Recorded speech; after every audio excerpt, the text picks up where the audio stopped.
Good morning, members. Bon matin. May be seated.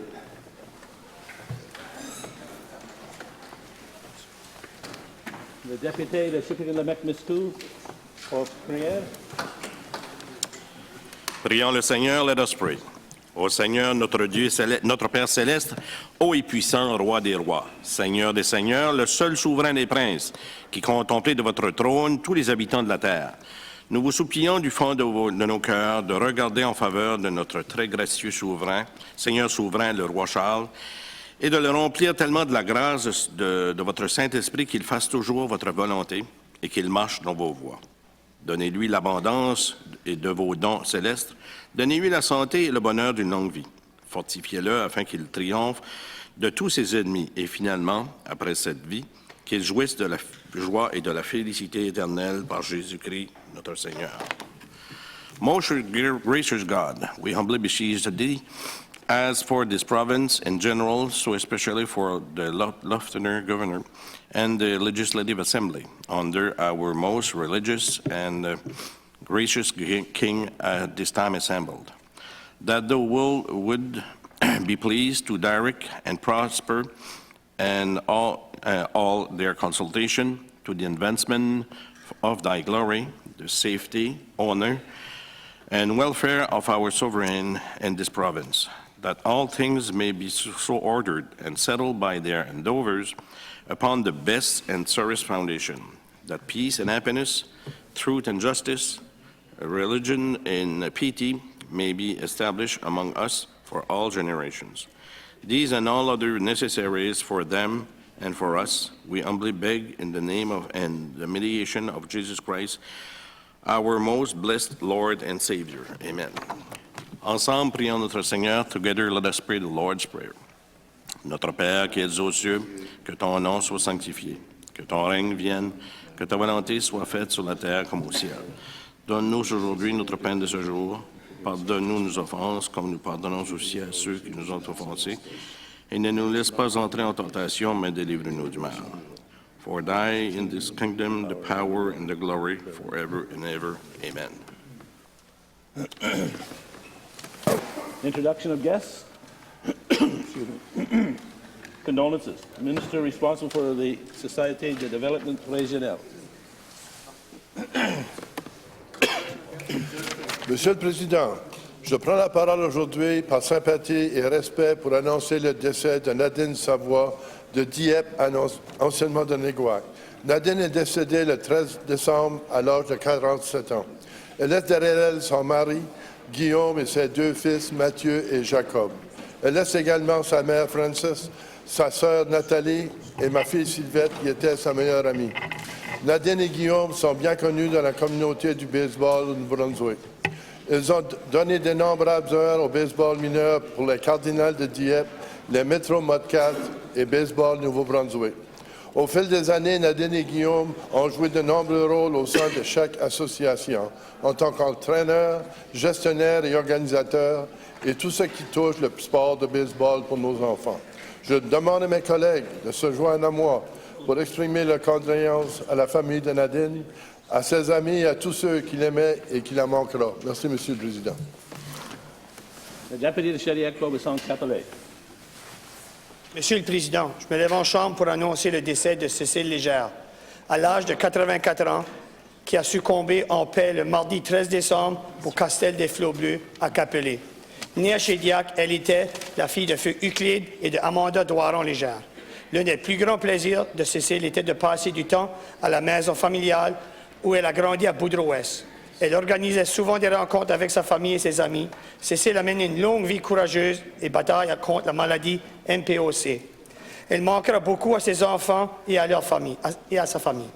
Marc Légère, ancien greffier du conseil exécutif de la province du Nouveau-Brunswick, son épouse Marie-Pat Chuta de Fredericton, Suzanne Martin-Rudy de Russell, Ontario, et Nadine Martin-Lisée de Montréal, et à ses petits-enfants aimants Daniel, Neil Chambers, Madeleine, Gabrielle, Catherine, Stella et Sophie. Elle laisse aussi dans le deuil sa sœur Rose Leblanc. Cécile fut précédée dans la tombe par son mari Richard Légère en 2006 et ses trois sœurs Simone, Germaine et Janine. Je demanderai aux membres de la Chambre de se joindre à moi afin d'offrir nos condoléances à la famille de Cécile Légère. Members, reverting back to introduction of guests, recognize the member for Miramichi. Thank you, Mr. Speaker. I'd like to recognize Colette Martin in the gallery with us again today. Colette was here for the second reading of Bill 17, an Act to Protect Against Intimate Partner Violence Act. And as everyone knows, and we shared her story then, she's a survivor of an act against violence, of partner violence, and she's here to tell her story, and she's been telling her story proud. She's been fighting for this bill, and to see it pass, and I like to call it the Colette Bill, so that's what we're going to call it from now on. But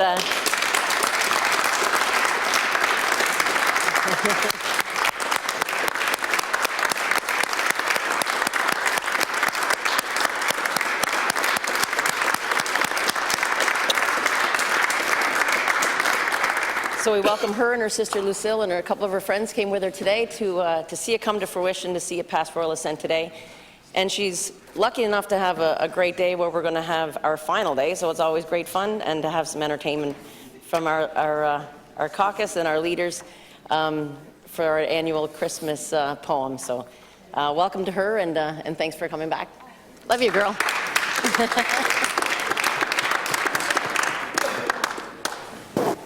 Messages of congratulations and recognition. The minister responsible for opportunities, New Brunswick. Monsieur le Président, je suis fier de prendre la parole aujourd'hui pour féliciter le village de Conteneur revient de la zone 506 à Saint-Jean. Récemment, l'Association de l'industrie touristique du Canada a reconnu l'espace unique de vente au détail et d'événements comme l'innovateur de l'année lors des prix nationaux de tourisme. L'une des mesures utilisées pour évaluer qui gagnait le prix est l'impact positif sur les entreprises touristiques et l'industriel touristique dans son ensemble. Besides the bustling foot traffic added to the uptown area, it was wonderful to hear that cruise ship passengers who visited the port city, thousands of them, were drawn to the unique collection of vendors, shops, and musical attractions. I would like to ask that my colleagues in the House today join me in applauding the vision and the commitment of Area 506 leadership and what they've accomplished and their plans for building on all their success. Thank you, Mr. Speaker. Member for Bathurst West Beresford. Mr. Speaker, the Bathurst Sports Hall of Fame has welcomed 3 new inductees. Diane Guignard for her involvement in competitive swimming.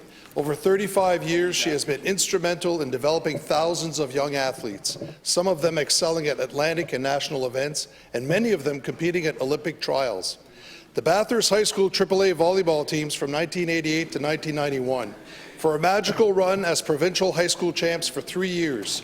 The team dominated, not losing a match over that period and barely losing a game. Jackie Roy, who dominated the senior baseball and hockey scene throughout the 70s.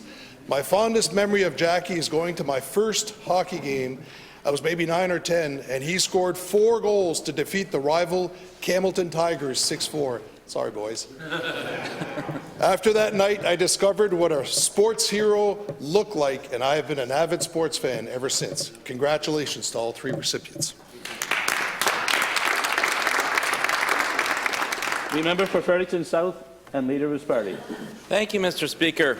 I'd like to congratulate Theatre New Brunswick for conducting their very first tour across New Brunswick since before the beginning of the COVID-19 pandemic.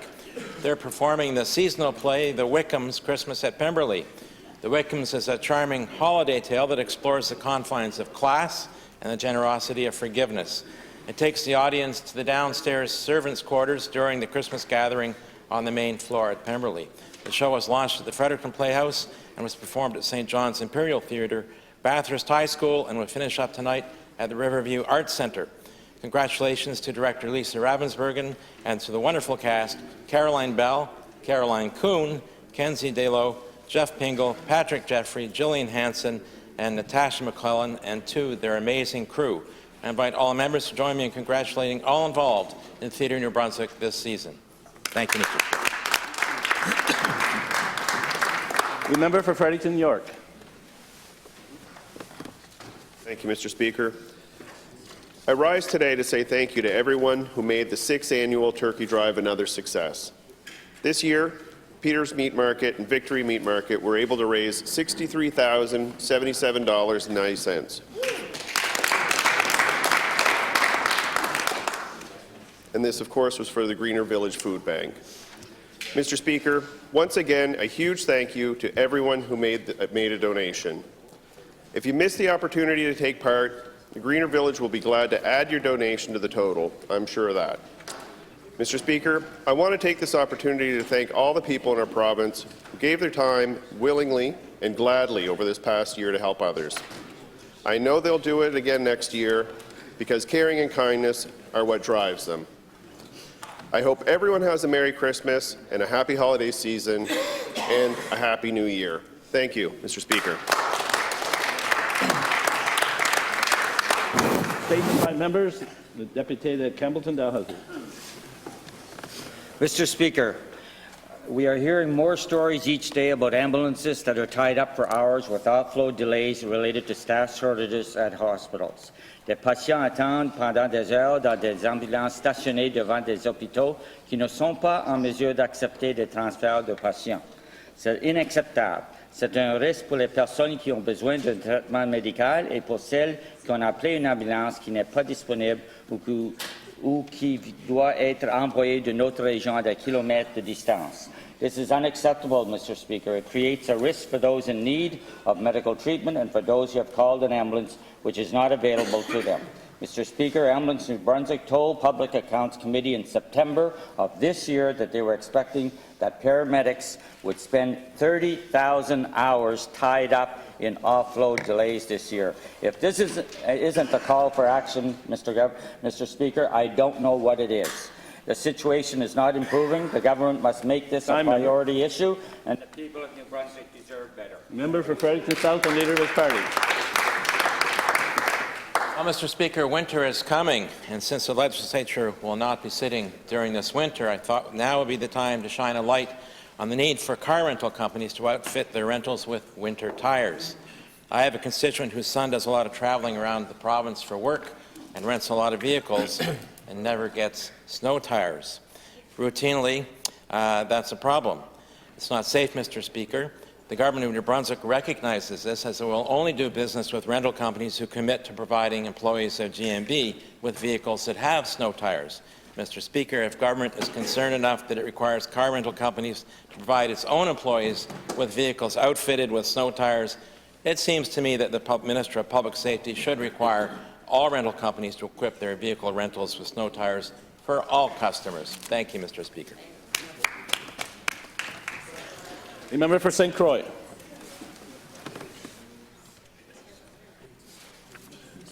Mr. Speaker, many communities in New Brunswick have a problem of finding shelters for the homeless people.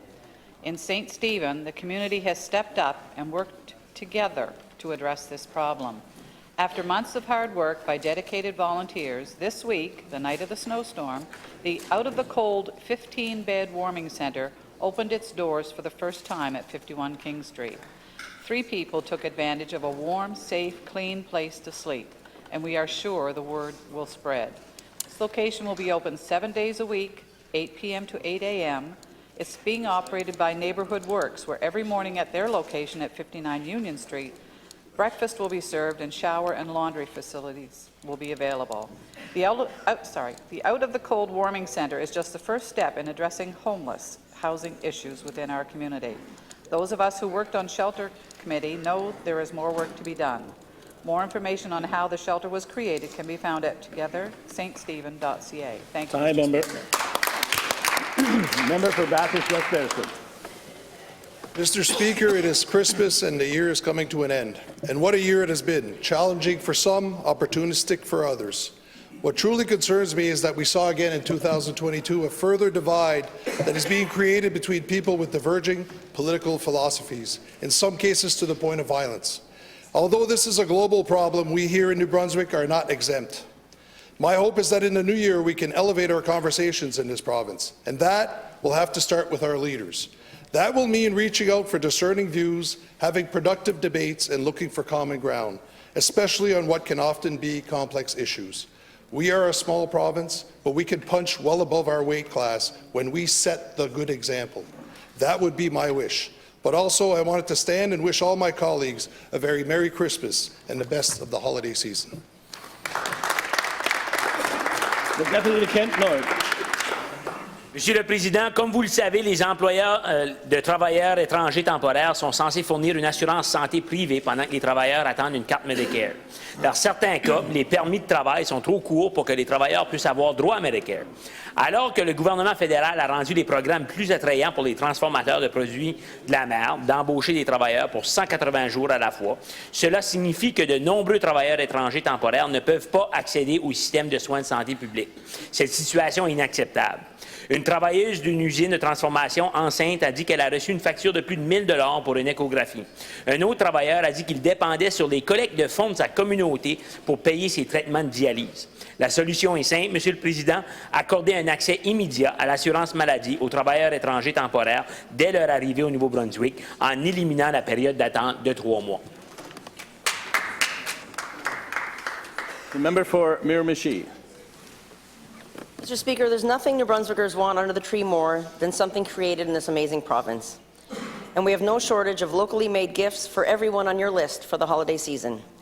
Take in some holiday craft fairs and markets and pick up some sweet treats, knitted goods, locally crafted drinks and more. Mr. Speaker, this government encourages everyone to explore rural communities and stop by some small shops to help fill up stockings to be hung by the chimneys and the new heat pumps, thanks to our heat pump program, with care. Give the gift of supporting local this season. New Brunswickers need our support now more than ever. Hashtag shop local. Thank you, Mr. Speaker. The Deputy Legislature, BDF. Thank you, Mr. Speaker. What happened at the Loch Lomond Village is really, it's the worst. It's always the worst news that we get. 22 out of 24 infected. The problem that I have is the way it was done, the way it was dealt with. It's always the same thing. They shouldn't have to get that far. The government should have called them, give them back their funding, help them with the cleaning, help them with the staff. That's the problem with this government. I don't blame the ministers. It's the Premier. The mandate letter is very simple. Save a penny, get a cookie. In the meantime, the rest of us over here, we have to do une expression de mon ami de Bouctouche. Il faut qu'on squeeze les fesses puis qu'on hope for the best. But the best is sitting up there. She's coming soon to a theater near you. Thank you, Mr. Speaker. The member for Memramcook-Tantramar. Mr. Speaker, today the NB Health Coalition and its supporters are rallying in Dieppe. The Health Coalition represents thousands of healthcare workers and community organizations from across the province. They are calling on the Premier to invest more in our public healthcare system. Earlier in November, the Coalition called on the Premier to reverse his decision to further privatize our healthcare. The management of ambulance services, extramural services, telecare, and NB HealthLink have already been privatized, with Medivy managing them. Successive governments have eroded our public healthcare system. I know the member for Kent South has said he doesn't regret signing a new contract with Medivy when he was health minister. Further privatization will happen when Bill 3 gets royal assent today, opening the door for profit-driven, corporate-run surgical centres to be set up in New Brunswick. The erosion of our publicly managed and run healthcare system has got to stop, Mr. Speaker. The member for Carlton York. Mr. Speaker, I rise today to speak on another healthcare success story. More good news that helps the people in my riding. And I want to thank our health minister for his support and encouragement. Yesterday, the Minister of Health and myself joined the people of the town of Nakiwik, Horizon Health, Chalmers Foundation, and AV Nakiwik in a celebration of the grand reopening of the Nakiwik Health Centre. Mr. Speaker, Nakiwik Health Centre has expanded to welcome a new practitioner. That's right, a new practitioner from out of the province is coming to my riding. I want to recognize and thank those who led the drive to expand our healthcare centre and its capacity to serve the people in the area. This is another fine example of people working together with a goal and a plan and delivering a result to make life better in New Brunswick. Thank you, Mr. Speaker.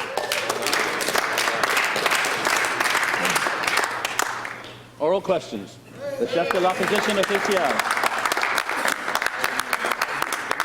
Mr. Speaker, yesterday the Minister of Education announced the new French language second language learning program, which has been met with skepticism and disbelief by many parents and teachers.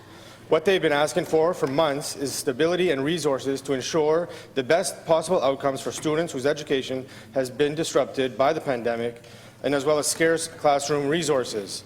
They've warned that this program is being rushed, and the Premier has even admitted that it's being rushed for political purposes. He doesn't want this to be done in an election year. The experts, the teachers, parents, everyone involved have said that this will put added pressure on the system, that it is rushed, and that they should slow down, Mr. Speaker. But I want to know what additional budgetary resources is the Minister committing to stabilizing the system and to introduce this new program? Minister of Education and Early Childhood Development. Thank you very much, Mr. Speaker. I was excited yesterday to announce the new approach that we're taking to teach all our students French in our province in the Anglophone sector. It's a goal that we need to have as an inclusive province, and wanting to have a bilingual population, I think, is something that's extremely important. At the same time, as we're doing that, we're also going to be able to look at reading recovery, so that we have students reading at grade level by the end of grade 2, which was something that I was asked questions about after Kelly Lamrock had his speech here just a short while ago. We're prepared to commit the resources necessary to ensure the success of this program, Mr. Speaker. I know it's been called many things. It's New Brunswick's innovative immersion framework. We're going to continue with our consultations. We're going to ensure... Time, Minister. Chef de l'Opposition. Mr. Speaker, it's been said that there will be required 60 additional French language teachers to make this program work in the current system. We know that the Auditor General has made reports that tinkering with the French immersion program over the last number of years, I think we're up to 3 changes now in 13 years, to stop doing this, stop putting pressure on the system. We're going to be losing teachers from the English system now that are teaching French second language. They're probably going to go back to the Francophone system because of uncertainty here. Some areas might be able to offer the program, some might not. It might be delayed in parts of the province. I want to know what this minister plans to hire those 60 additional teachers. Where will they come from? Will the recruitment of these teachers have negative impact on the Francophone school system? Can you answer those questions, Mr. Speaker? Minister of Education and Early Childhood Development. Thank you, Mr. President. The recruitment of new teachers is an ongoing exercise. It's one that's not new in terms of looking for teachers that can teach French. When I worked at district office and was responsible for French second language and French immersion, there was one available French teacher in the province to hire. This is not a new thing. We're going to continue to work to hire teachers as soon as possible. We're doing it today as we speak. We're going to continue to do it into the future. We can't take teachers from one system to the other because that doesn't resolve any issues. There are, however, D-contract teachers that will look for B-contract positions or even another D-contract position because they want to work next year. So if that happens to be a teacher's teaching in one sector that sees a job in another sector, then they'll apply for that. If they're successful, they're successful. That's what happens today. It's nothing new. It is a challenge. We're going to face the challenge head-on. We're going to find the resources that we need. This program will be a great success. Time, Minister. Chef de l'Opposition. Monsieur le Président, on a déjà une pénurie de personnel enseignant dans le système d'éducation. Le ministre vient de l'avouer. On sait que la NBTA nous a averti que le système est déjà très fragile et sous la pression et que ceci va qu'aggraver la situation. Comme j'ai dit, la décision d'accélérer le déploiement du programme est faite pour des raisons politiques seulement. Il n'y a pas de plan, il n'y a pas de stratégie de recrutement. Il dit qu'on continue de recruter tous les jours, mais on sait que le programme actuel d'immersion est la meilleure façon d'enseigner le français langue seconde à nos élèves. Et en fait, le système d'immersion en français actuel qu'on voit au Nouveau-Brunswick a en fait formé plusieurs de nos enseignantes actuels qui enseignent l'immersion en français. Donc, j'aimerais savoir si le ministre a considéré à quel niveau ce changement va nuire au recrutement et à la formation de nos futurs enseignants-enseignantes en français, en immersion au Nouveau-Brunswick. Minister of Education, Early Childhood Development. Merci, Monsieur le Président. Ça n'aurait aucun effet négatif sur ce qu'on va faire et l'apprentissage pour nos enseignants. Au moment donné, je ne sais pas si c'est une secrète au Nouveau-Brunswick, mais on a les enseignants dans notre province qui enseignent un programme appelé Immersion, qui n'ont pas les qualifications. Ce n'est pas leur faute, mais ils n'ont pas les qualifications qui ont été prédites pour avoir un enseignant pour le faire.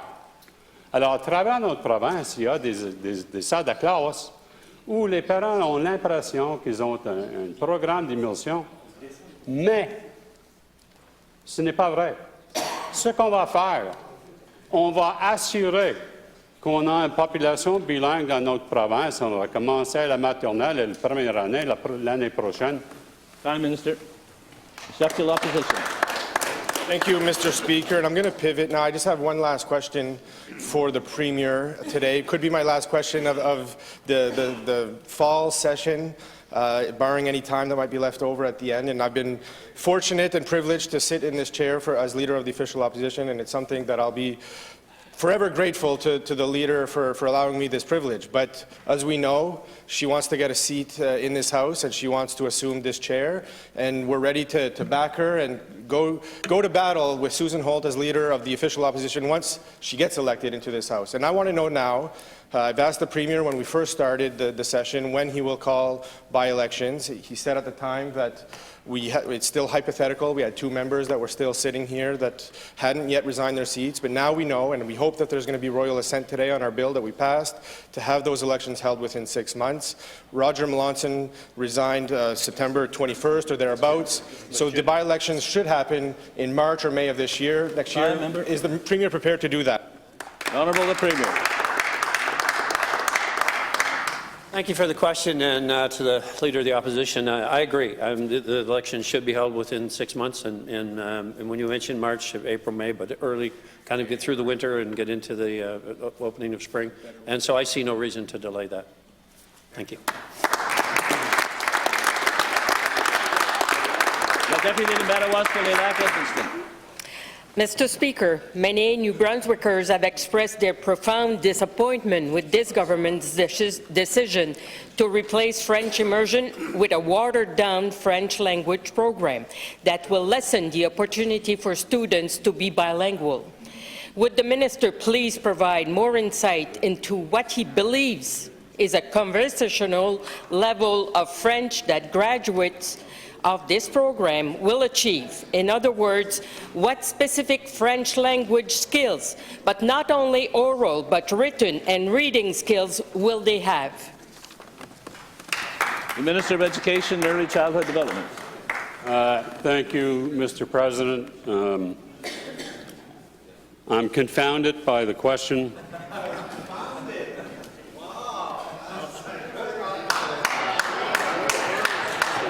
Because we've had a program in New Brunswick where we offered 50-50 split between English and French instruction, immersion program, that had marvelous results, great results that equal and exceeded the current results from the early immersion program. Not only that, Mr. Speaker, many places in Ontario, their model is 50% English, 50% French, which I believe is supported by Canadian Parents for French in Ontario. So I'm not quite sure why someone would think we're watering something down when we want to ensure that all students have the ability to converse in French. Time, Minister. Deputy Number 1 for the Lac Edmundston. Mr. Speaker, that brings me many more questions because the Minister is talking about a pilot that was in place in the Bathurst area 30 years ago. Has that been the pilot that he's been using, or the department will be using as the new program for French learning? Anyway, and I also have a question. Is being proficient in French the new standard for hiring future government employees? Will that be the norm? Will that be the standard? What, in respect to language proficiency of students in this new language program, how will that be evaluated? Minister of Education and Early Childhood Development. Thank you again, Mr. Speaker. That's a question that, you know, we've said that we're going to move and use the Common European Framework to evaluate our students and their language proficiency, which in terms of conversational French, intermediate, which is, as it was previously known, or level 3, in the different forms that we've measured that, would be the minimum standard that we're looking for, okay, the minimum standard.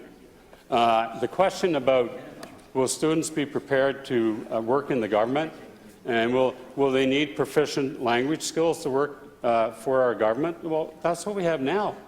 Of course that's going to be what we're going to continue to look for. We want people that have the capacity to speak both languages, to serve all our citizens in both official languages. Our program, we will get there with this program. It's an excellent program. And it might be that it wasn't, you know, it was a 10-year pilot in Bathurst. It wasn't a one-year blip. Time. Député de Madawaska-Lac-Edmonton.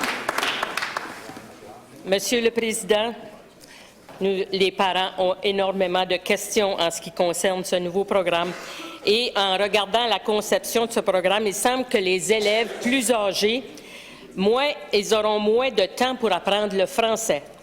Comment le fait de réduire l'intensité de l'apprentissage du français peut-il contribuer à l'atteinte des objectifs linguistiques et, étant donné que ce programme sera offert de la maternelle à la 8e année pour le moment, du moins, quel sera le programme d'apprentissage pour le français au secondaire?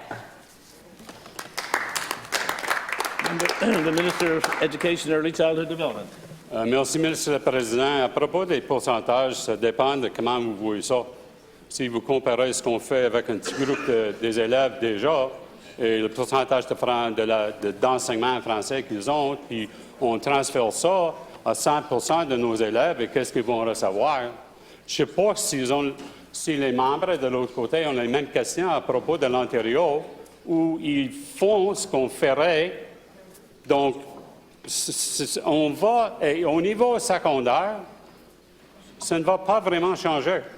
Les élèves auront la chance, comme ils ont aujourd'hui, de continuer avec l'apprentissage de la langue française pour avoir l'enrichissement dans des autres cours, tels que c'est l'histoire, la science, les mathématiques, tout ce qu'on peut enseigner, tout ce qu'on enseigne aujourd'hui dans nos écoles secondaires seront disponibles. Time, Minister. Deputy to Bathurst, Westminster. Thank you, Mr. Speaker. Now that Bill number 10 has passed third reading and the Minister of Finance is taking care of all his well-to-do friends with nice tax cuts, and he's put down a capital budget with increases to take care of all those inflationary pressures. Those are fancy words for budget guys. For most of us, we just call it cost of living. And a whole bunch of people out there are struggling with it. For those people, now that the minister's agenda seems to have cleared up, can he finally tell us what that help he's been promising all along for those people is actually going to be? Minister of Finance and Treasury Board. Thank you, Mr. Speaker, and thank you to the member opposite. You know what? For all those people that he say, all these rich people that we're helping out along the way, he should remember that 64% of taxpayers were getting reductions on the first two brackets. The first thing we released was reductions to the first two brackets.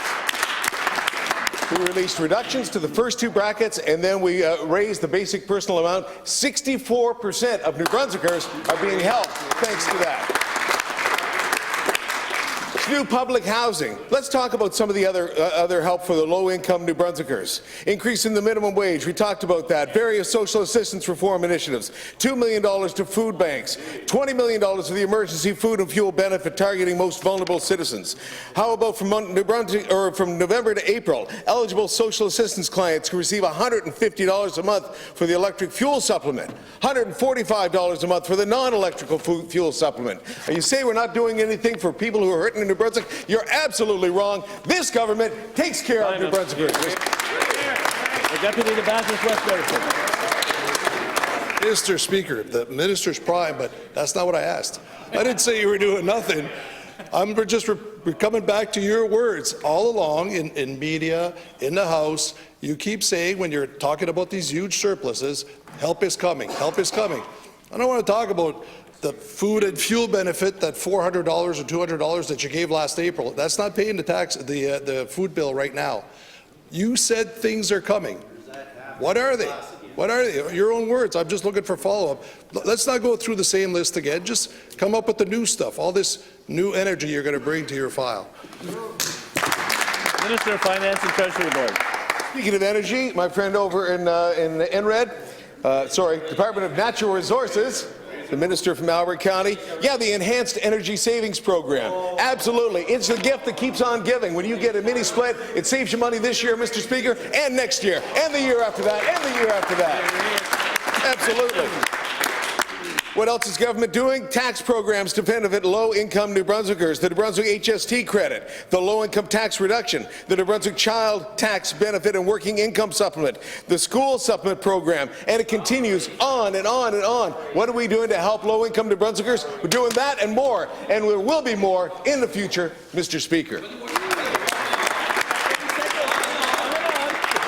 Member for Bathurst West Beresford. Mr. Speaker, I'm concerned for the Minister of Finance. I fear that soon he will be visited by 3 nocturnal guests, the ghosts of budgets past, the ghost of budget present, and the scariest of them all for the minister, the ghost of audited results to come. As surpluses continue to grow and grow, it becomes more difficult for him to explain to the Bob Cratchits of New Brunswick why he can't provide for help for all the tiny Tims of the province, because he chooses to hold on tightly to all his coin for fear of needs to come.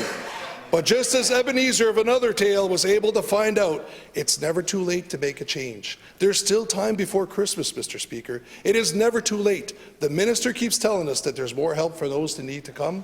Can the minister commit to providing that help now before Christmas? Minister of Finance and Treasury Board. Mr. Speaker, that's beautiful. Now, if the member from Kent South can top that, I'll be impressed, because that was really good. Other than you didn't end with a little bit of singing, which would have been a nice touch. A little bit of singing. I'll go on with more things that we are doing for New Brunswickers, Mr. Speaker, gladly. $550 emergency fuel benefit, which can be provided to individuals who are experiencing winter hardship and are heating with oil, wood, or electricity. That continues, Mr. Speaker. How about more emergency efficiency programs available with New Brunswickers, reducing the cost of home heating? We're working on those constantly. Food and fuel benefit. Stay tuned, Mr. Speaker. Food and fuel benefit. Stay tuned. Could be something very special. Maybe something in the socks for New Brunswickers there. I don't do it as well as the member across the way, Mr. Speaker, but thank you very much. The Deputy Victoria Lavallee. Mr. Speaker, the announcement of 8 youth mental health beds in Moncton is good news. In 2019, despite the fact that it was 90% complete, this government cancelled the Youth Mental Health Centre in Campbellton and announced it would be built in Moncton. My question is to the Minister of Transportation and Infrastructure. Has the project started? Is it still in the planning stage? If so, how far along is it? And when do you expect shovels in the ground? The Minister of Health. Well, thank you very much, Mr. Speaker. And Mr. Speaker, this is a good news announcement. Again, part of the plan for allowing people to have better access to mental health and addiction services. This Centre of Excellence for Youth is going to be an added piece of the puzzle to, again, have 2 sections of the province covered that will be serving the north and the south. And Mr. Speaker, myself along with a number of my colleagues went to the site and we took a picture, so the shovels aren't in the ground just yet, but the construction is due to start next year, and the opening of that centre will be up and running within a couple of years after that. So it's good news, and I appreciate the member opposite highlighting that here today in the last question period of the session. The Deputy to Victoria Lavallee. I'm not sure who's going to answer this one, but Mr. Speaker, it's interesting to note that the project that was cancelled by this government was for a 15-bed facility with a total cost of $14.4 million, or $960,000 per bed. And the proposed facility for 8 beds comes in at $29.4 million, or $3.675 million per bed, almost 4 times the cost. The cost of material and labor has not gone up that much. Can the minister please explain, can either minister please explain the difference in cost?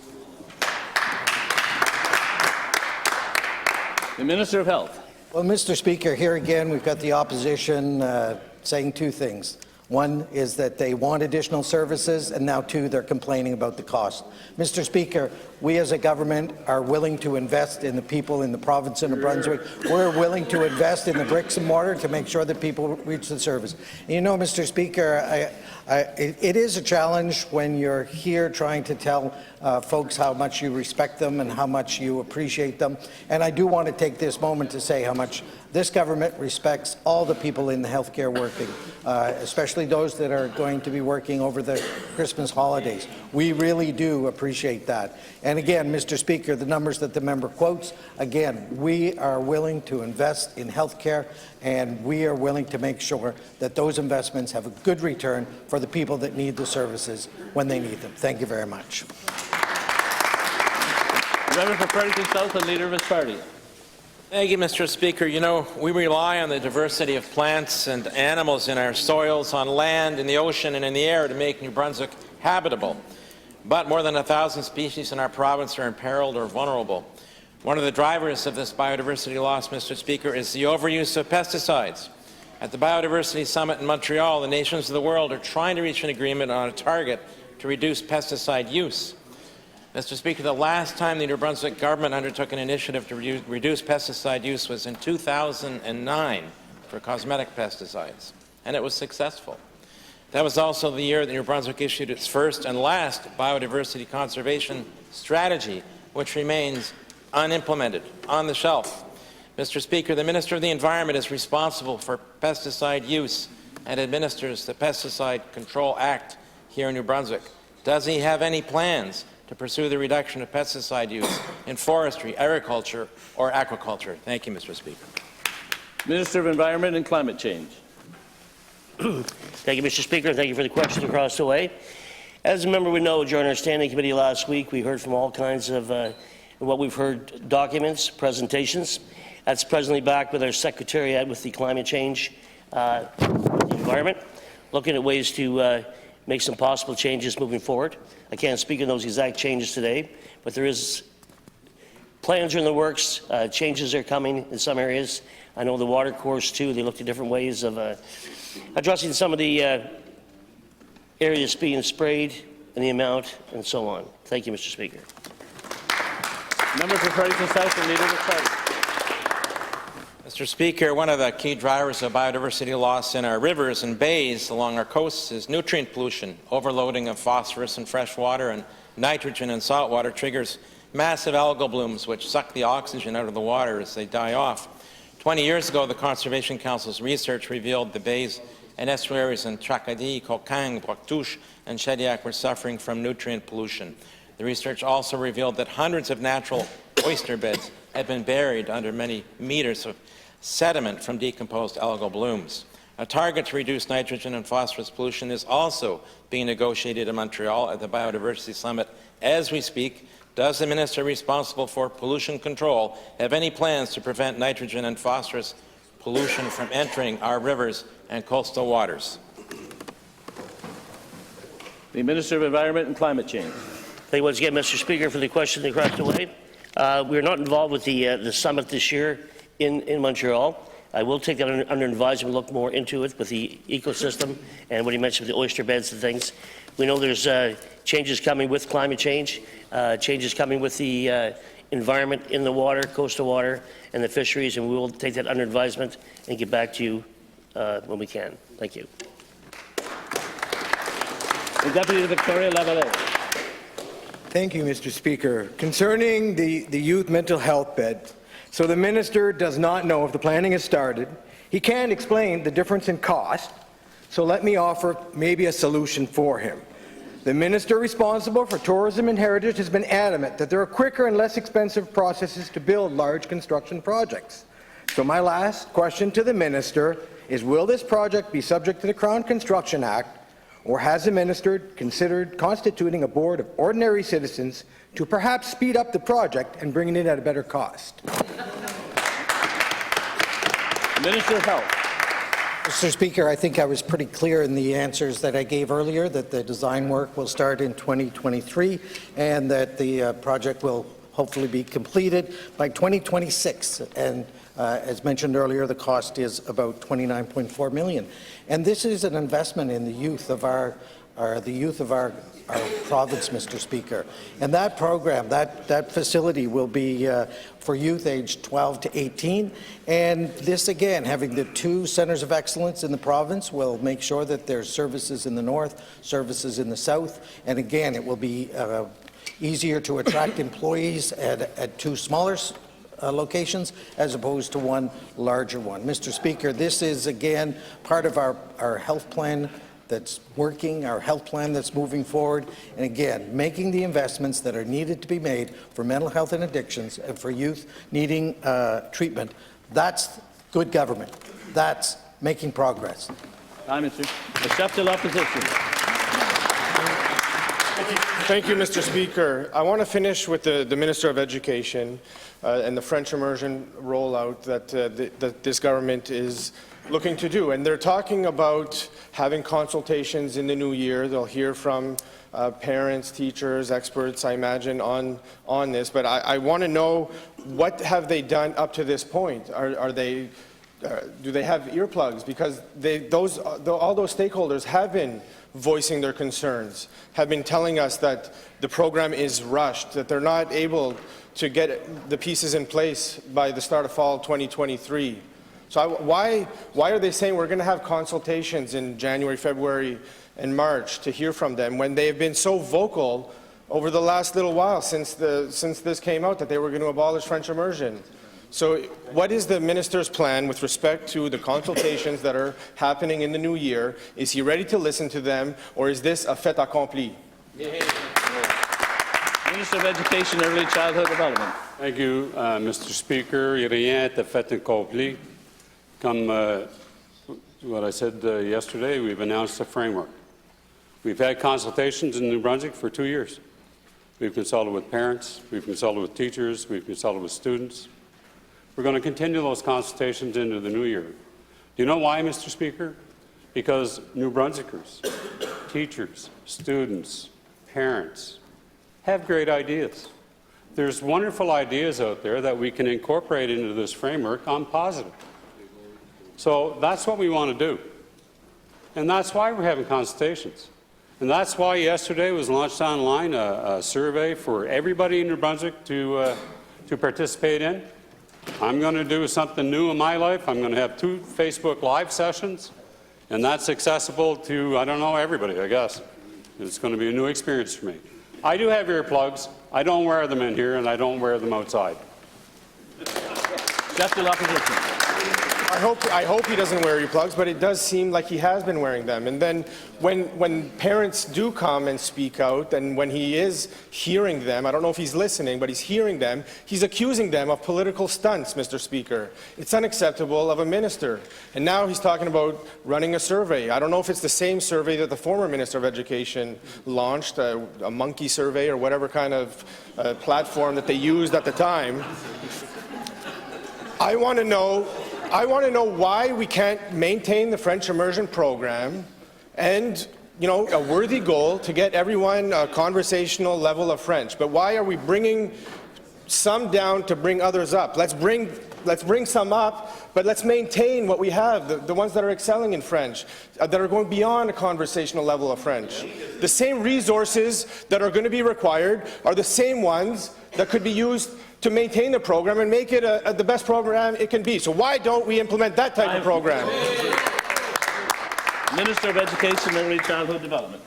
Thank you very much, Mr. Speaker, and I want to congratulate the job that the acting leader of the official opposition has been doing. I'm a little concerned he's so worked up this morning. Why are we doing what we're doing? It's quite simple, Mr. Speaker. We want to improve the Anglophone education system. It's not a mystery. Okay? We have a system of streaming that's in place that disadvantages the majority of our students. We're implementing a system that's proven in Ontario to work to attain a high level of French that's going to allow for all of our students, Mr. Speaker, to learn at the minimum conversational French and to have enrichment opportunities to grow their level of French. This is something that the opposition should be supporting wholeheartedly.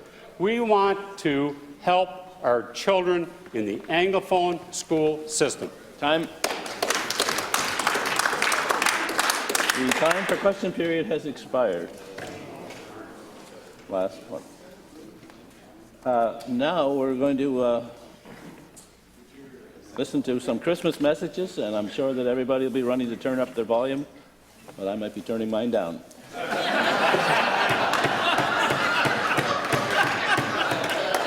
Earplugs. I'd like to call on the members of the Green Party.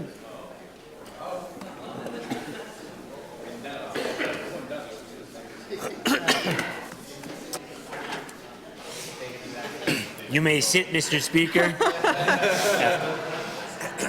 Okay. 1, 2, 3, 4. Dashing through the rain in this time of climate change. How the winds they blow, Crossman doesn't know. Coon compte sa vasectomie, ça ne lui a pas fait d'amis. Surtout avec Fitch, qu'a craché sa sandwich. Hey, assembly bells, beginning every day. Even though we really tried, we still heard Benoit pray. Hey, assembly bells, standing votes all day. Oh, what fun Glenn has had whenever we vote nay. Et le Chris Austin, dans un autobus bilingue. Higgs dans la poche, Alain lui pète sa coche. Assembly bells they ring, Tories moving to the right. Higgs yelled that on my ass, and now Cardi's out of sight.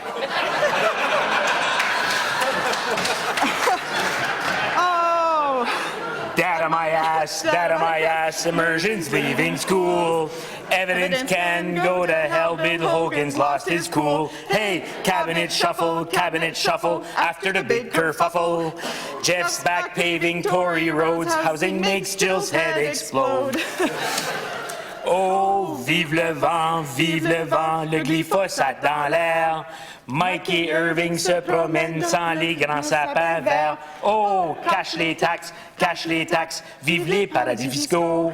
Ça se cache, ben, relax, Ernie puis Irving ruine nos hôpitaux. Oh, principles, we know where David stands. Once the Liberals do a poll, we'll see where Susan lands. Hey, ce gouvernement, je dirais qu'il a fait son temps. Honnêtement, qu'est-ce que nous faisons, Monsieur le Président?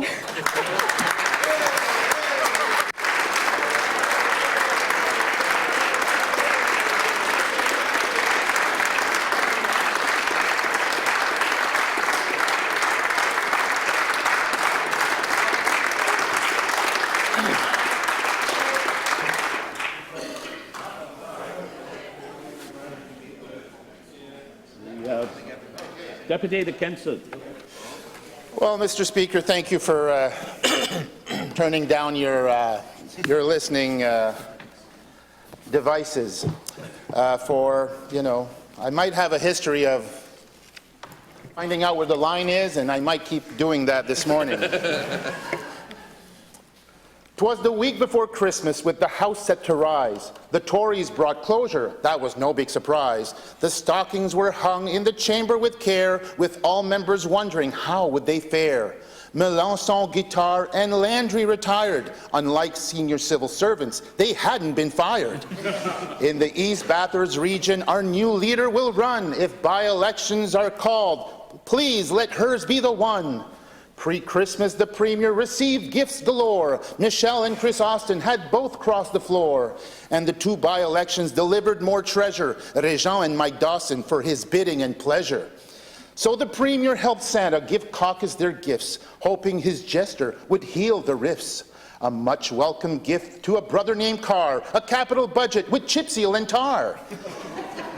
For Teddy elastics and taffy galore, so his legal opinions can be stretched even more. For the Speaker, a bullhorn and a lion tamer's whip he can use as he needs when he starts getting lip.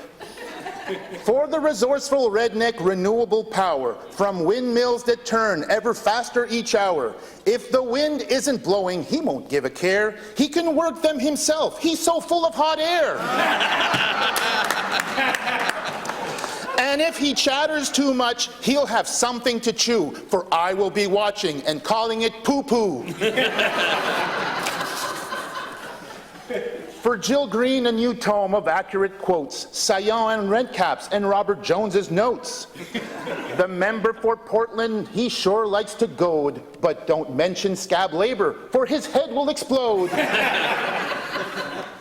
For Austin, the charter, all wrapped up in blue, it makes it quite clear that the French have rights too. For Ernie, the bookkeeper, some help to forecast far more accurate figures that he's had in the past. For Daniel Alain, a fresh campaign team, he's running for Premier, or so does it seem. On language, he's quiet as Chris takes the lead. To him and the Premier, he appears to concede. More fake lines in the sand for Alain to save face and position him better when he enters the race. And Régent Savoie, he published a letter crafted by Louis. It couldn't be better. Un peu de français pour nos amis acadiens, car ce n'est pas de l'autre bord qu'il y en aura beaucoup ce matin. La langue est une arme puissante qui persécute et qui hante le pauvre Premier ministre dans une souffrante épouvante. X fait des langues officielles une source de division. Avec son ami Austin, encore des problèmes à l'horizon. Alain et Savoie s'exclament, faut-il vraiment avoir peur? Mais une chose est certaine, faut pas rêver en couleur. The Premier is a victim, or so that he claims. For his persecution, of course, it's the Francos he blames. Why are they so upset? The Premier yells with a frown. I'll be buying my crying towel in the color of brown. For Hogan, some earplugs to block out the cries of people lamenting immersion's demise. Oh, he's not a big fan, nor of stunts, nor of props that point out the flaws in the programs he chops. Fitch has a tough job, but he does what he can. So to help him, we'll give him our leader Holt's health plan. For Anderson Mason, a satellite dish, not quite what she hoped for, high speed was her wish. And for Crossman, a dozer, a dumpster, and cash to clean up the sites full of poison and trash. For Glenn, a new copy of the House Standing Rules he can lend to his colleagues so they don't look like fools. For Wetmore, a ferry that runs all year round from Gagetown to St. Andrews, his new main stomping ground. For Shepherd, some tools and new work boots to wear to fix up the housing in need of repair. A new phrase book for the Premier with sayings less crass. Then guess what? You're fired and data my ass. For Cardi, perhaps there's some coal in the sack. For there's nothing more painful than a knife in the back. Chuck Chiasson gets a book of new heckles and jeers to deliver them daily amid thunderous cheers. And making the barbs and the insults that flow from the anteroom desk is Don Arsenault. For Robert Gauvin, paints and palette will do, and assortments of reds to cover the blue. For Eric, dear Santa, a bridge would be fine, and for Isabel T, protect the coastline. As for me, I'll be nicer and I'll trade fewer barbs. I'll listen to colleagues and cut back on the carbs. But Trackety Trump, as Alain calls my friend, wants you guys to know that the taunts will not end. For David, Kevin, and Megan the Greens, better public transport. It's as bad as it seems. No gifts for Gauvin or for Holt or McKee. Cozying up with your foes is not Higgs' cup of tea. But for all of us here, it's the holiday season. Cherish those near and dear, and remember the reason. At Christmas, please open your soul and your mind, spread joy and cheer, and try to be kind. My wish for the Premier, before we depart, that peace and contentment he will find in his heart, where the true sense of Christmas takes all of its meaning, for you do have receiving, but it's more about giving. And we heard Higgs explain, Erie drove out of sight. Should I go now or stay and continue the fight? I sense the public has grown quite wary, but I won't let them know until January. And Merry Christmas to all New Brunswickers, and to all a good night.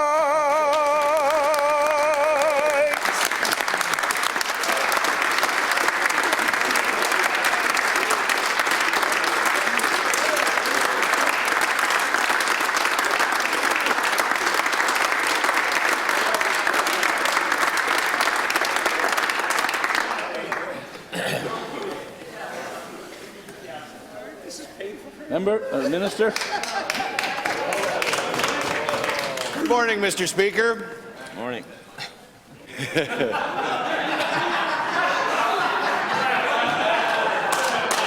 Good morning, Mr. Speaker. How you doing, old pal? Sorry, I guess. Maybe that's what I'll start with.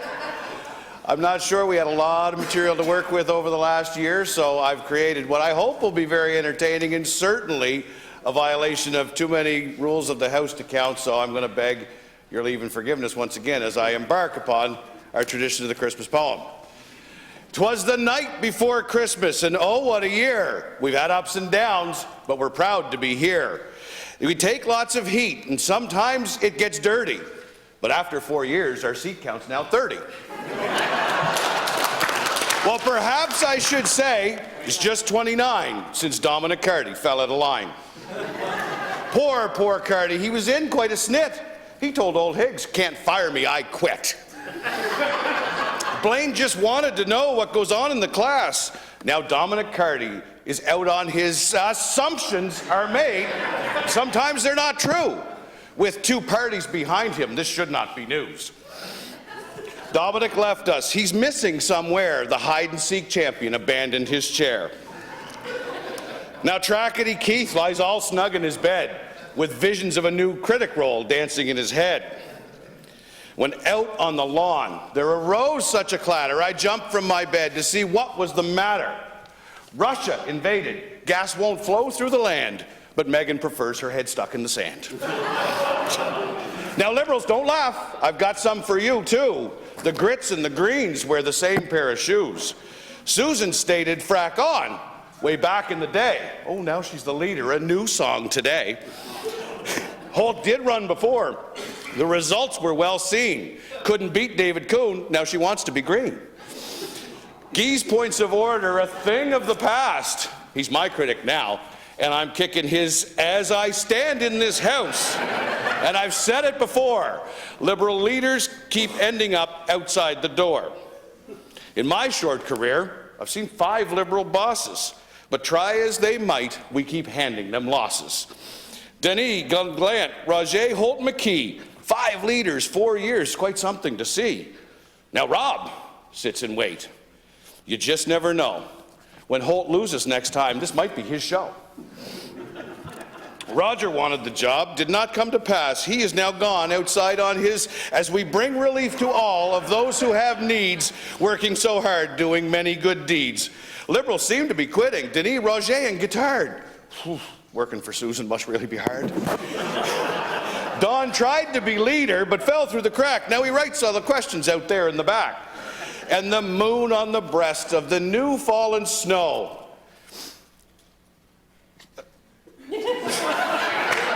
gave Austin's blue tie a wonderful glow.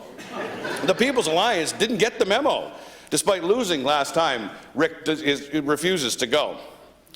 David Kuhn should go home, should have a hot cup of tea. He's rambling on about his vasectomy. On Dawson, on Savoie, on Michelle Conroy, Miramichi has gone Tory. That brings us great joy. Lisa Harris is gone. She's not on the map. But we do have Réjean after a 19-year nap.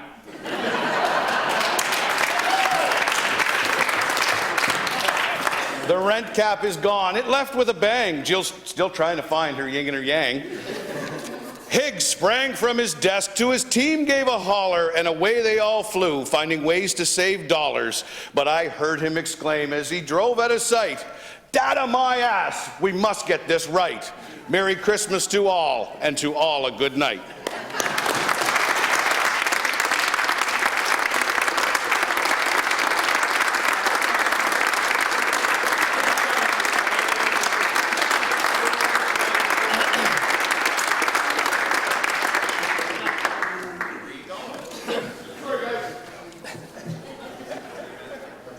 Thank you, members. Not half as bad as I expected.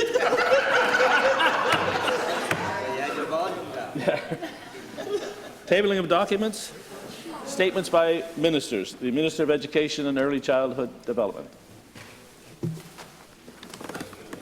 Mr. Speaker, I'd like to give a big shout out to the Woodstock High School varsity girls soccer team. The Woodstock Thunder finished the 2022 season with a bang, taking the provincial championship following a 5-2 win over the Hampton High Huskies. Sorry, Gary. On top of their final win for the season, the team has been undefeated all season long, with back-to-back championship wins. Mr. Speaker, school sports are so important for a student's physical and mental well-being. They give students a break from their busy schedules with homework, classes, and home life to do in something that they enjoy and love with their friends. I am so proud of the hard work, team spirit, and dedication to the game these girls have shown over the course of yet another impressive season. Congratulations, girls. These wins have all been well-deserved. Go Thunder! Thank you, Mr. Speaker.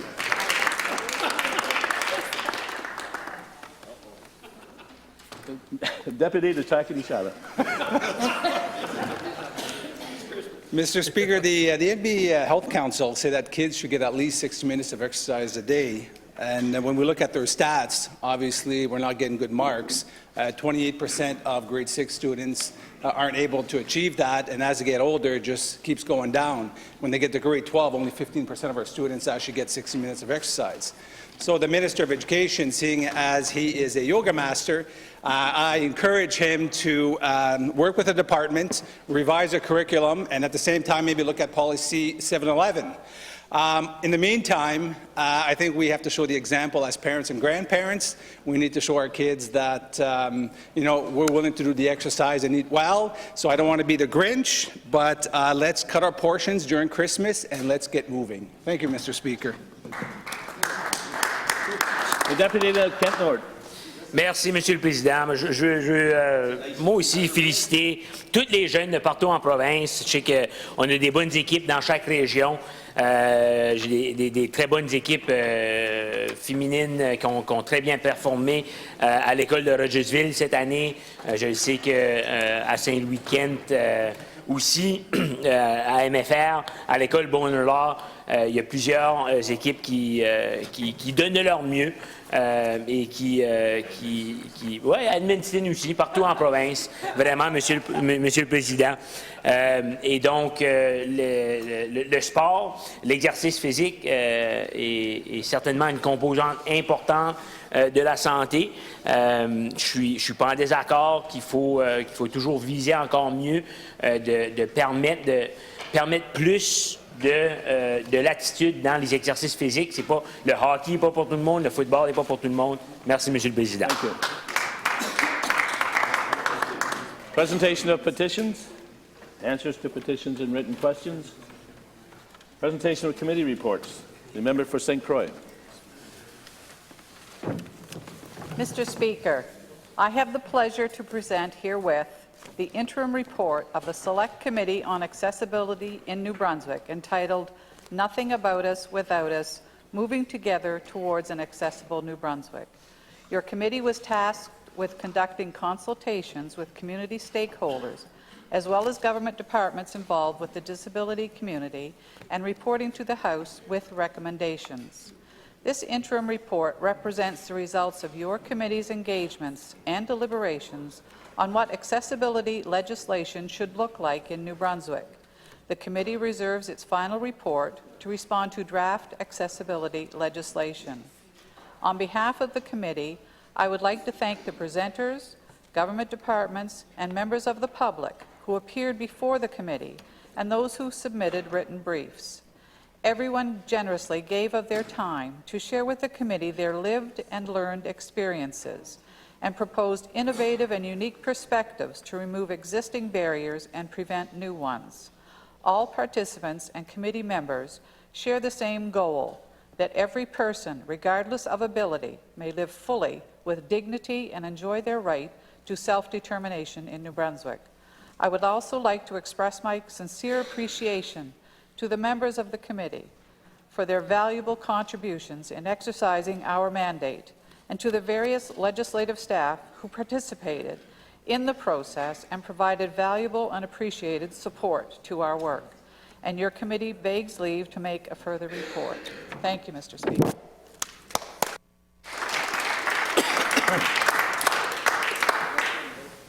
The member for St. Croix presents the interim report of the Select Committee on Accessibility in New Brunswick and asks leave to make a further report.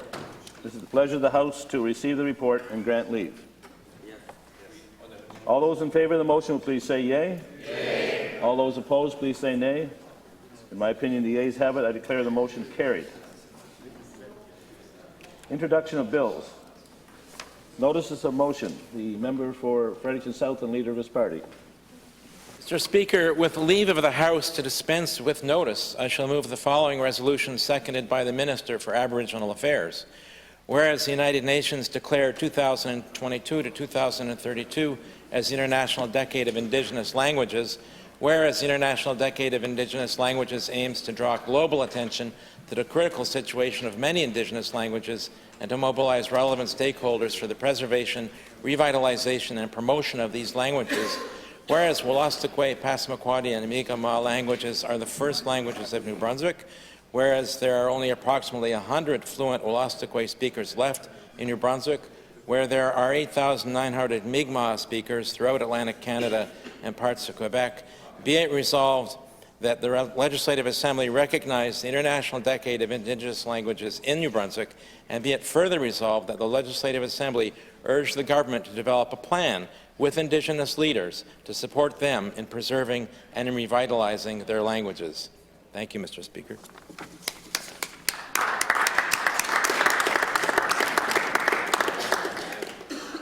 Do we have leave to dispense with notice? Read.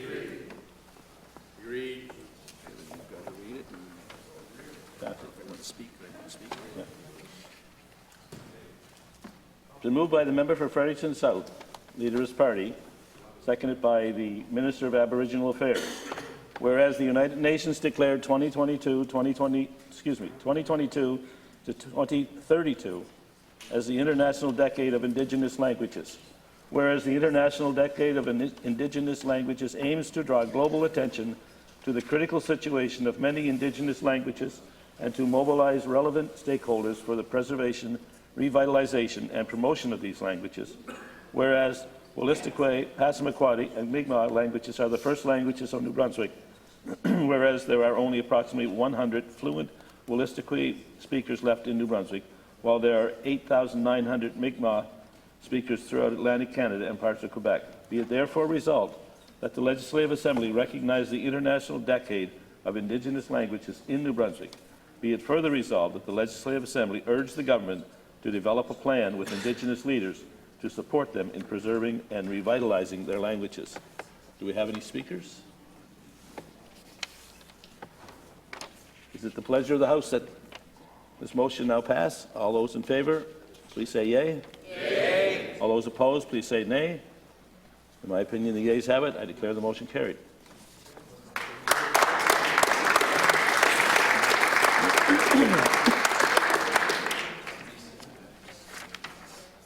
dispose of opposition members' business. Government motions for the ordering the business of the House. Recognize the Government House Leader. Thank you very much, Mr. Speaker. And I have to say, before I get into government motion for the ordering of the business of the House, I listened very intently to all the poems. And there were so many offenses to the rules of the House and points of order, I couldn't keep up. And, you know, I started having a bit of an attack, and I think I may have to call for an emergency session of PP-Lock to rewrite the standing rules. So we'll If certainly... you'd like a list, I could give them to you. You won't, oh, yes, The offenses. you've recorded them all. We can add them to the list. Wonderful poems. Just wanted to say congratulations to everyone. They were fabulous. So congratulations. Very creative.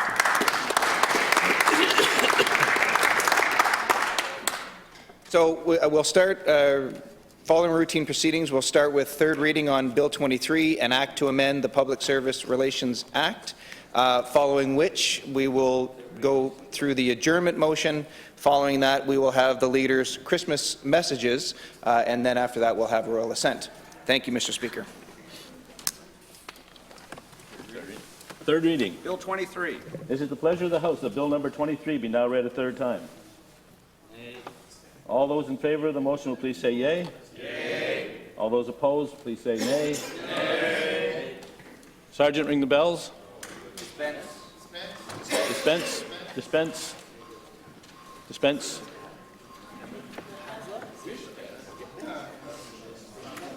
Sergeant, secure the doors. Are we ready?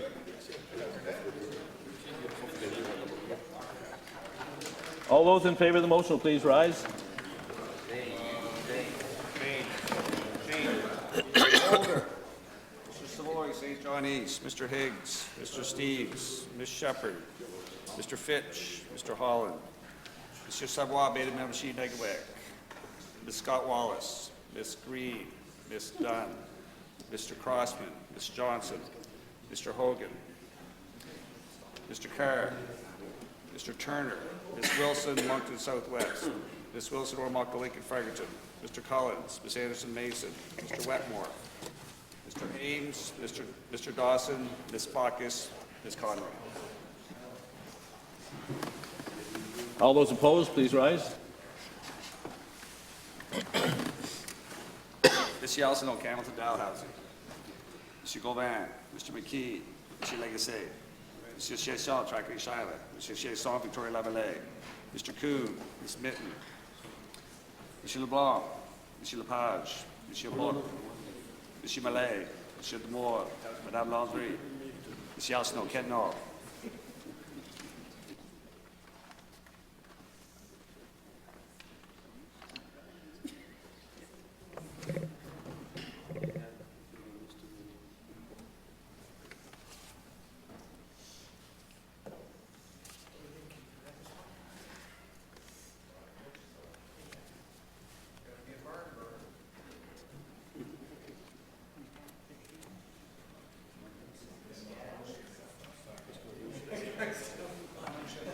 Total yeas pour 25, 25. Total nays contre 15. Total yeas 25, 25. Total nays 15 cans. I declare the motion carried. An act to amend the Public Service Labor Relations Act.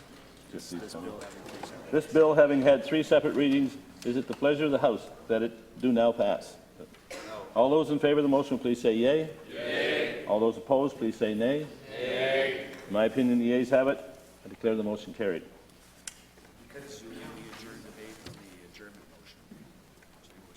Resuming the adjourned debate on the adjournment motion. Do we have any speakers?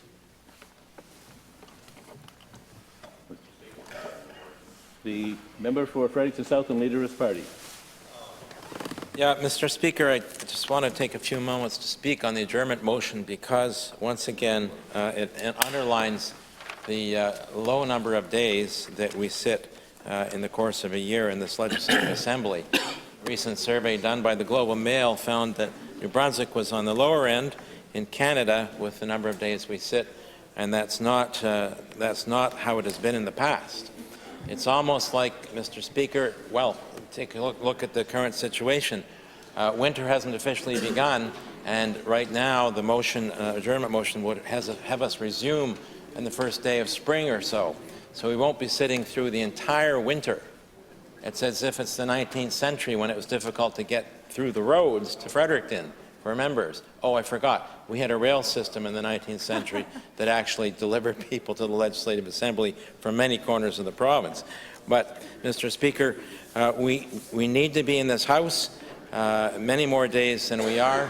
It's a key part, a key essential element of our democratic process to ensure that we hold government accountable as the Legislative Assembly. When I say government, I mean Premier and Cabinet, which is really the government in the context of the executive branch, and that we have the opportunity to hold them accountable, as well as doing private members' business, which is badly curtailed with the number of sitting days we have to work with.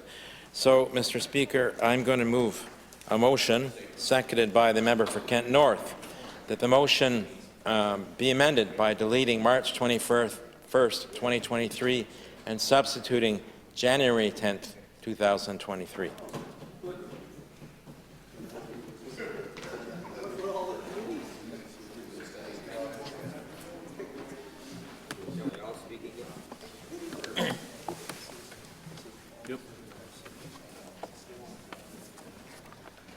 It has been moved by the member for Fredericton South, seconded by the member for Kent North, that the motion be amended by deleting March 21st, 2023 and substituting January 10th, 2023. Do we have any speakers on the motion?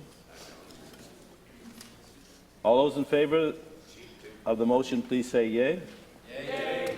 All those opposed, please say nay. Nay. In my opinion, the nays have it. I declare the amendment defeated. Oh, Sergeant, the bells. Dispense, Sergeant. Yep.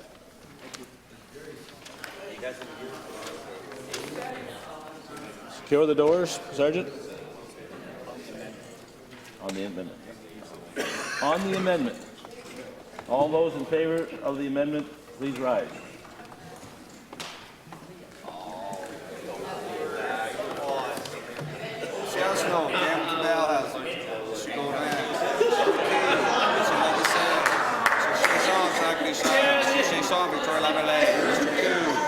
Order. Keep us straight. Monsieur LeBlanc, Monsieur Lepage, Monsieur Borat, Monsieur Malin, Monsieur Demore, Madame Landry, Monsieur Arsenault, Ken North. Order.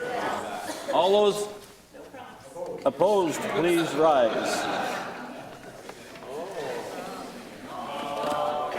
Mr. Holder, Mr. Savoy, St. John East, Mr. Higgs, Mr. Steeves, Ms. Shepherd, Mr. Fleming, Mr. Fitch, Mr. Holland, Monsieur Savoy, Bay de Membership Neglect, Madame Scott Wallace, Ms. Green, Ms. Dunn, Mr. Crossman, Ms. Johnson, Mr. Hogan, Mr. Carr, Ms. Wilson, Moncton Southwest, Ms. Wilson, Ormoc, Lincoln, Fredericton, Mr. Collins, Ms. Anderson Mason, Mr. Wetmore, Mr. Ames, Mr. Dawson, Ms. Bacchus, Ms. Conroy.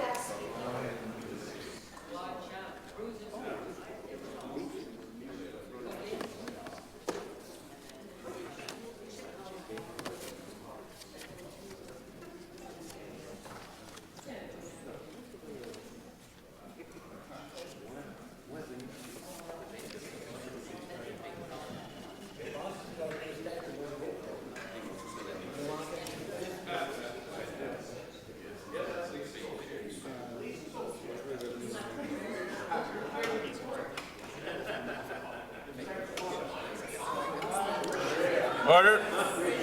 Total nays for 25, and say total nays contra 15.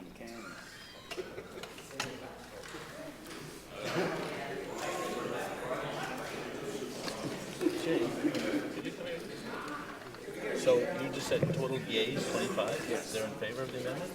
Oh, Mr.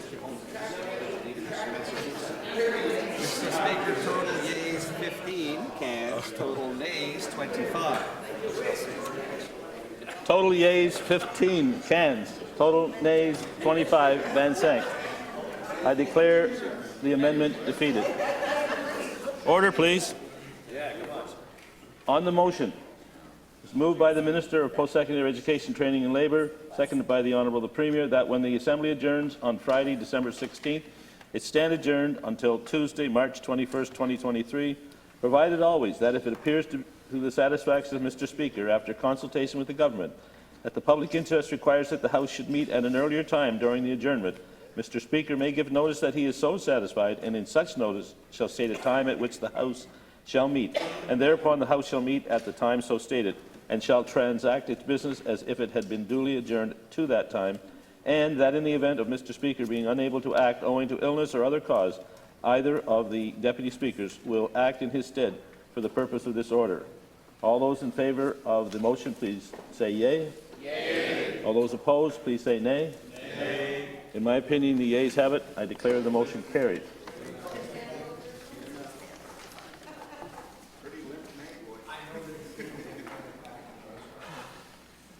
Christmas messages? Christmas messages. I call on the member for Fredericton South and leader of his party. Thank you, Mr. Speaker. Merci, Monsieur le Président. Au début, je veux faire un gros merci aux traducteurs pour leur travail. Ce n'est pas facile, j'imagine, de faire la traduction simultanée pour quelques députés à la Chambre ici qui adorent les phrases idiomatiques. Très difficile. Mais donc, merci aux traducteurs. I want to extend my thanks and gratitude to my caucus, the best caucus a leader could expect. I couldn't ask for anything more other than a larger caucus, Mr. Speaker, and in time that will come too. I want to recognize our caucus staff, Josh, Erickson, Leanne, and Lindsay, as well as our former interns who continue to contribute, Luce and Julie, for the tremendously excellent work they do day in and day out to help our entire caucus do our work effectively. I want to recognize the clerks and the staff in the clerk's office who are vital, of course, to the functioning of the Legislative Assembly, as you are, Mr. Speaker. And, Mr. Speaker, you have a calm and even spirit and temperament that is exactly what's needed in this House at this time to maintain the effective functioning of the Legislative Assembly and the legislative process.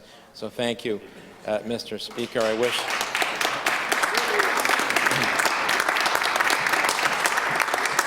wish you and Chris and your family a wonderful Christmas. I want to recognize and thank the staff of the library and the research staff who have supported all of our caucuses and our committees. And we're seeing tremendously important advances, I believe, in the work of our committees and the reports of our committees. The report that was issued today by the Accessibility Committee is a good example of that, and many thanks go to Shannon and to Alicia for the tremendous work on it. It really reflects what we heard, reflects the views of all of the members of the committee from all parties, and it's a good read, so I encourage members to read it honestly. So thank you to them. The Dream Team, of course, as always. Couldn't, I don't know, the lights would go off if we didn't have them. It would just be dark in here, and our phones wouldn't work, and the computers would not work. So thanks to the Dream Team. I'm sure the heating system would shut down as well. So for their tremendous work. The staff who do the cleaning, Mr. Speaker, in all of the buildings of our legislative precinct are vital, and I just want to point out that during this period of COVID, they've been called on to do really incredibly extra work. They're taking on additional responsibilities to maintain and sanitize the surfaces, doorknobs, and they're doing a great job for all of us to help keep us well in the Legislative Assembly.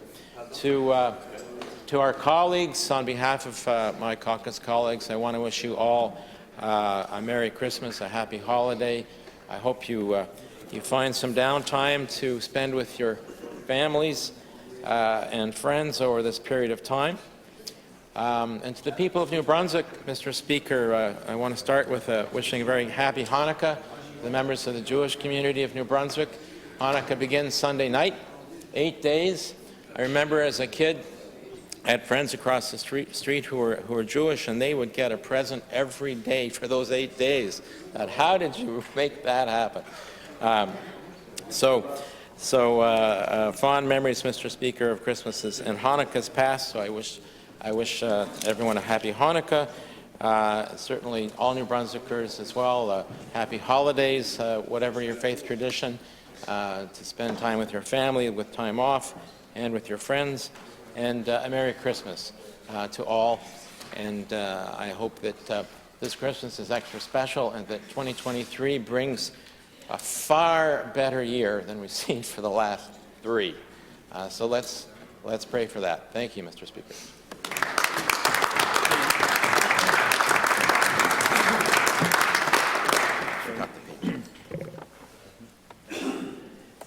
Le chef de l'opposition officielle. Mr. Speaker, as I rise in the chamber on this last sitting day before Christmas, it's fitting to give thanks for all that we have, but also to take time to think of those who are facing difficulties. It is our hope that they receive the aid and comfort they deserve, and that through acts of human kindness, other New Brunswickers, generous in spirit, will reach out to help them in their time of need. We should also pause to think of and give thanks to the many people who will be working throughout the holidays to provide care for others and to keep us safe. Nurses, doctors, home care and long-term care workers, police and fire, first responders, and many, many more. They are sacrificing time with their families, and we want them to know that their commitment and dedication is recognized and appreciated. A special thank you as well to all the legislative staff who have worked tirelessly on our behalf and on behalf of the people of New Brunswick. And I look today, there are too many to name. I don't want to miss any, but the pages, the Speaker's office, the Clerk's office, everyone involved with the Legislative Assembly, the smooth running of the business of the House. I want to thank them for their dedication throughout the last year. Merci à tout le personnel de l'Assemblée législative qui a travaillé sans relâche en notre nom et au nom de la population du Nouveau-Brunswick. Tout au long de la session, nous avons eu de nombreux débats sur les défis auxquels nous sommes confrontés en tant que province. Et bien que nous ne soyons pas toujours d'accord sur la meilleure voie à suivre, je sais que tous les collègues à la Chambre partagent le même désir de relever ces défis et d'améliorer la vie de tous les gens du Nouveau-Brunswick.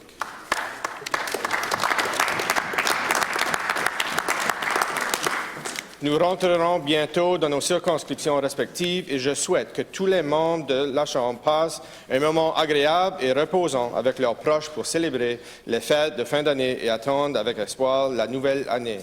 So, Mr. Speaker, with that being said, I want to wish everyone, all the members, everyone involved with the Legislative Assembly, a very Merry Christmas, Happy Holidays, and a Happy New Year. Thank you, Mr. Speaker.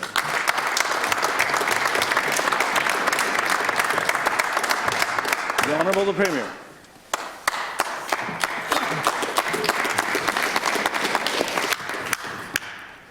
Monsieur le Président, je prends la parole aujourd'hui pour souhaiter au joyeux Noël à tous les gens de New-Brunswick.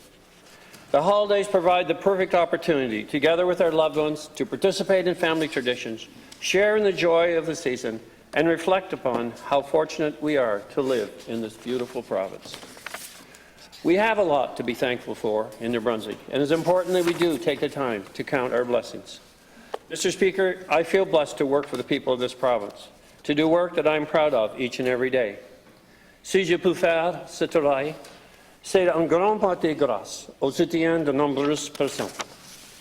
In the spirit of the Christmas season, Mr. Speaker, I want to take a moment to sincerely thank everyone who works behind the scenes to make what we do possible. The Hansard staff, the Translation Bureau, all of the pages. And Mr. Speaker, although the cafeteria has been closed here in the Legislative Assembly, I know it applies to us in our caucus, but I have to thank our Cathy Legier. Kathy. She has been amazing in providing us lunches and dinners in this legislative session. Mr. Speaker, I want to thank all of my colleagues in this House who work beside me day in and day out on behalf of all New Brunswickers.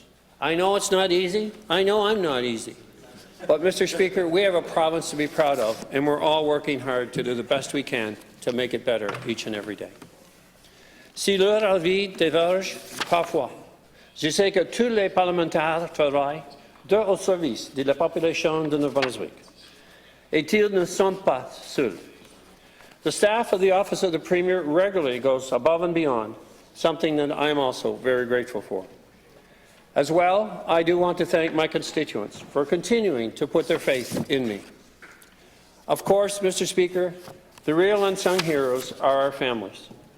Without their support, we could not do what we do. I want to thank my family, especially my beautiful wife, Marcia, for always being there for me, anytime, night or day.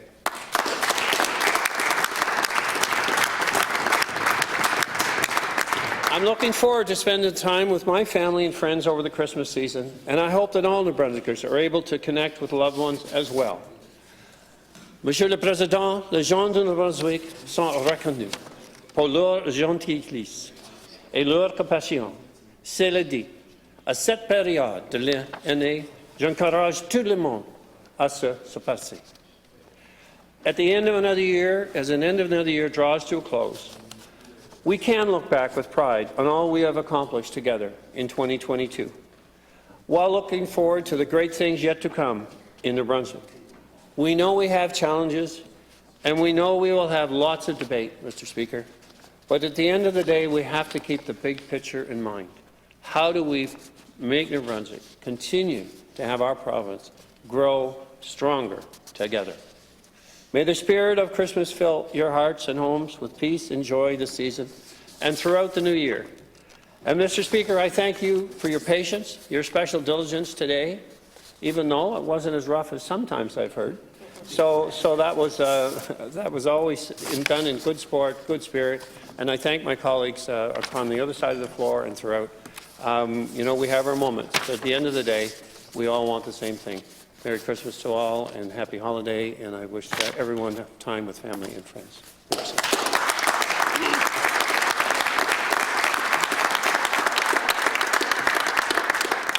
If I could just take a few minutes. Nous avons beaucoup accompli dans la courte période de temps que nous avons siégé cet automne.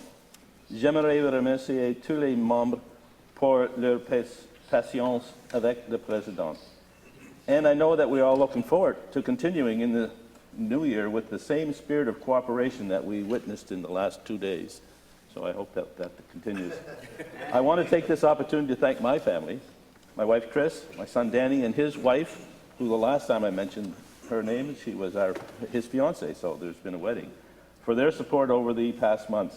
We're going to share Christmas together this year with our grandson, and I know that it's really a special time when you can spend time with children. And I hope that we're all able to see Christmas this year through the eyes of a child.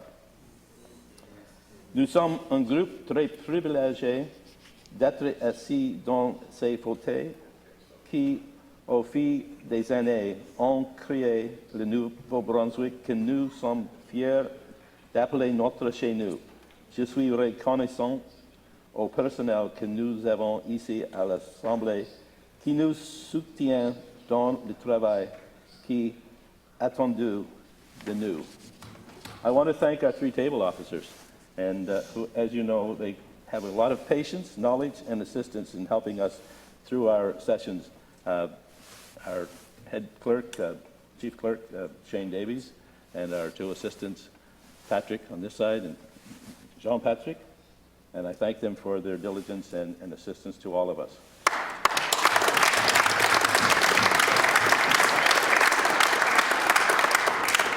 In the Speaker's office, I have Janet Trail, who's been with us for a number of years now, Alicia Delfredi and Janice LeBlanc, who are very willing to help any member who requires information about the legislature and the work that we do. They are all here all the time to assist, and I'm grateful for their help. Staff in the library, as already been mentioned, Hansard and Debates Translation, who are professional in the performance of their duties, I also want to recognize and thank them for that. And most importantly, I want to thank the pages who are with us every day and who we create a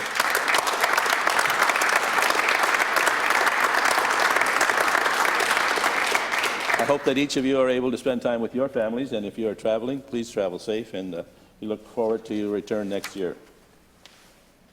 I want to thank our Sergeant-at-Arms, who I think he's disappeared at the moment, but he's in charge of security, and I think he does a good job. And I thank him and his staff, because we have a lot of security here in the legislature now, and I know that you're all very much aware of it, and it's nice to know that we have the security that we do have here in the Legislative Assembly. So with that, I wish you all a very Merry Christmas and a Happy New Year, and look forward to seeing you next year sometime in March. Thank you very much.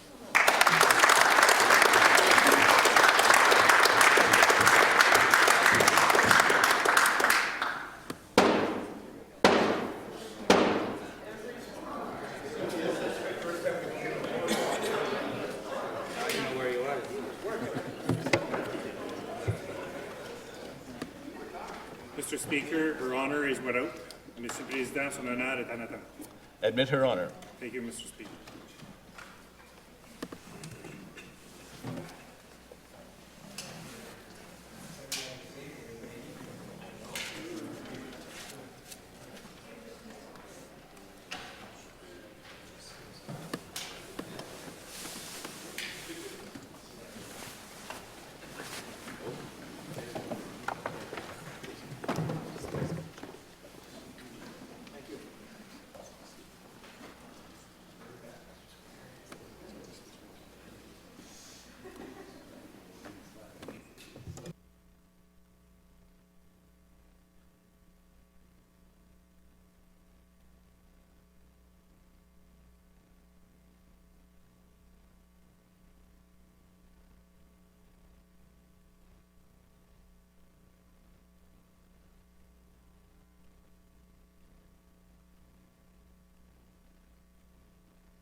Veuillez vous asseoir, veuillez be seated.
May it please your honour, the Legislative Assembly of the Province of New Brunswick has passed several bills at the present sittings of the Legislature, to which in the name and on behalf of the said Legislative Assembly, I respectfully request your honour's assent.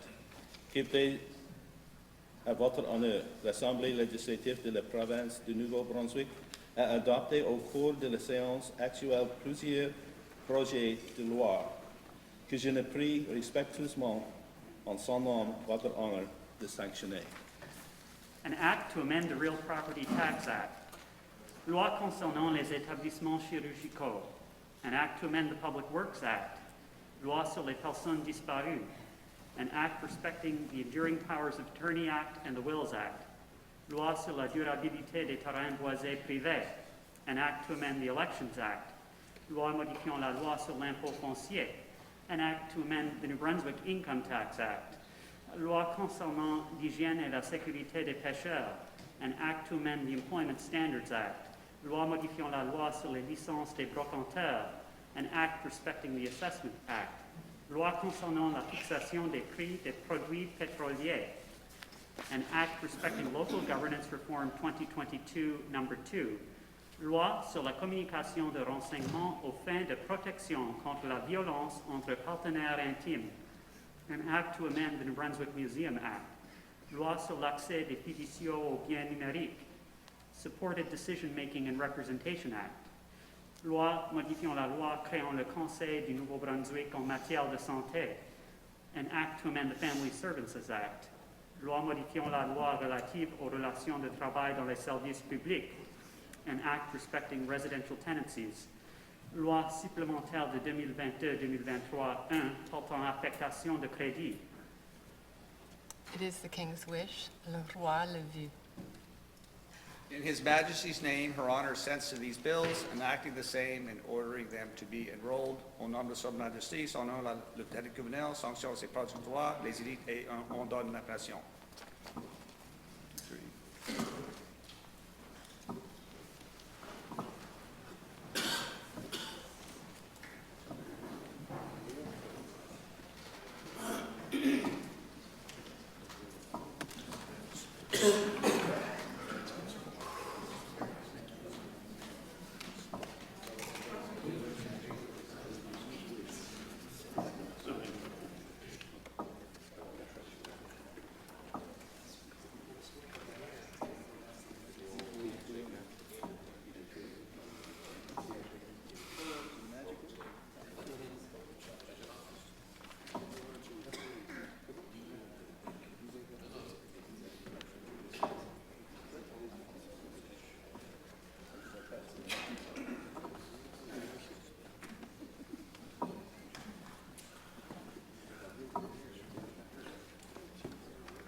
Please stand for the departure of Her Honour. Vive le rythme pour le départ de son honneur.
Please be seated. Levez-vous ce soir. I believe the time we've been waiting for, I call on the Government House Leader. Thank you, Mr. Speaker. I want to wish everyone a Merry Christmas and a very Happy New Year. Joyeux Noël. I move the adjournment of the House. The Government House Leader moves that the House be now adjourned. All those in favor of the motion, please say yea. Yea. All those opposed, please say nay. In my opinion, the ayes have it. I declare the House to now be adjourned. Thank you, members, and have a happy Christmas. The record show. It's a vote.